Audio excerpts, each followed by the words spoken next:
Hey, and welcome back to my channel. Today we're going to be talking about homeschooling methods, the different types, what do they mean, which one do we identify with. So if you want to hear more, let's get started.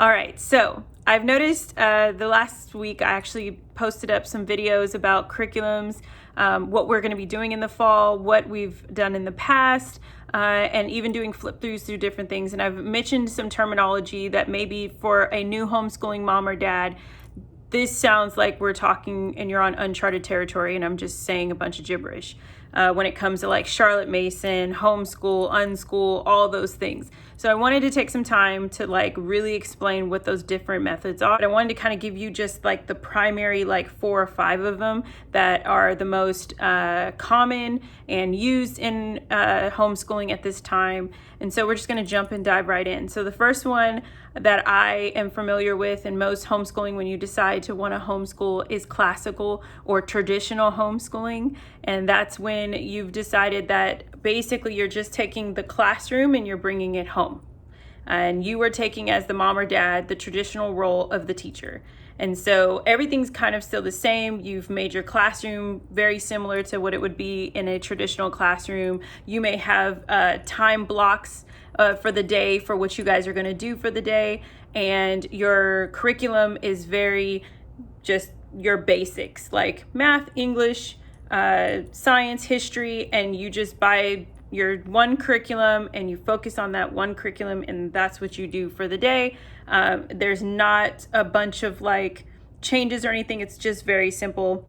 There's another term of like Socratic dialogues. So like sometimes during your studies or during your literature time, there will be open-ended time for debate and discussion when you guys are talking. But it's mostly instructional influenced of just saying, hey, we are now going from being in a traditional or public school system into a home system that's just very same. Everything's the same except for you're just not in a classroom. So that's the first one. The second one that I have jotted down that is on here, and they're not in any particular order, they're just the ones that came to mind and I just wrote them down, is Unschool. It's really popular, definitely with moms and dads that have maybe been doing homeschooling for some time, and then all of a sudden they've like made a pivot and said, you know what, we're going to unschool. And that is to give a child the opportunity to, it's great for a child who's already self-driven, one that's self-wanting to learn, wanting to get into whatever activity or lesson. So they're open to not having such an informal environment. They want to just be able to give their child, hey, this is the resources at your disposal. And you can now just say, if you want to start school at 10 o'clock, you can start school at 10 o'clock. If you want to stop for a couple hours and then pick it back up in the evening, you can do that. And in a way, you could do that with all of it, but primarily with unschooling students, it's just an unschooling format is just really exploration, informal, and a lot of invitation to give to your student or your child to give them the opportunity to choose what they want to learn for that day in that moment. And I see that that's not just for like primary kids, like elementary kids. It's also like with middle school and high school. It's almost more common with high school students because they've already been on the schedule. They're used to what the flow is. They know what they need to do for the day. They're a little bit more independent. And so unschooling is really that type of style of learning. The next one I have on here is the Montessori method. This has it's been around for a long time, but it's become really popular for there's a lot of Montessori schools, but there's been that method even at home with like toddlers, and that gives the child a more humanistic style of learning. They'll have up to a 3-hour block of like uninstructed playtime, learning, exploration time with whatever's going on around them, whatever they have at their disposal. They get to utilize their brain and connect things on their own. So it's a lot more psychological. And so that's Montessori method. The next one that I'm familiar with is Charlotte Mason, and I've mentioned that a couple times. We've leaned into that a little bit more.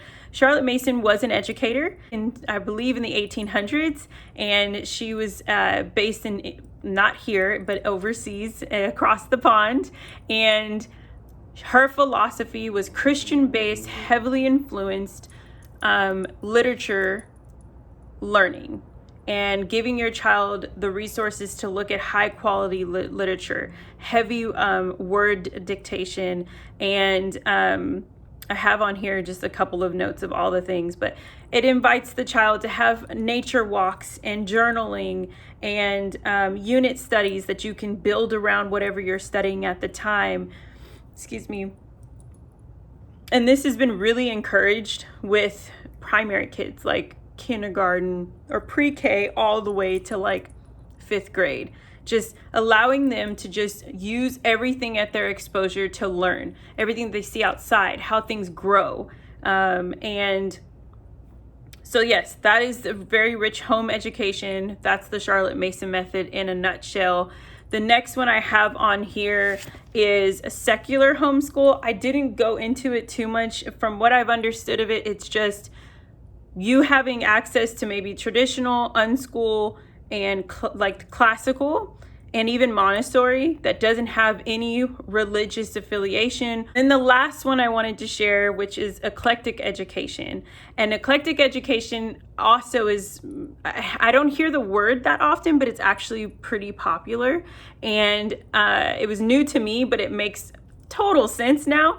And that is pretty much what the word means. It's giving the parent and the child an opportunity to utilize everything they want to use. So if there's something they like in classical and they like something that's in Charlotte Mason, or they like something in the Unschool format, they can combine it all and pull from all different resources to build out the curriculum or build out the space for their child to learn. And so they're not confined to one or the other.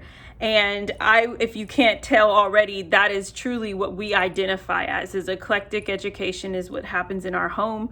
I think we've done it just naturally. Even when I decided to homeschool, I was looking for curriculum because I was new, but I wanted my daughter to be able to see and learn, both my daughters to learn and see from all avenues, all walks of life, be able to go outside, learn from nature, read heavy, rich books, get the math education and make that maybe a little bit more traditional, but we're leaning now into making it more Charlotte Mason inspired, but we're not confined to one set style of learning or one. So like, yes, I even have an unschooling way of doing things where Zoe will do school for a little while. We'll take a break for about 2 hours. We'll jump back in, and that works for us. Or like, we're not in school Monday through Friday. Sometimes we're in school Tuesday through Friday, or Monday through Thursday is our more traditional hours of schooling.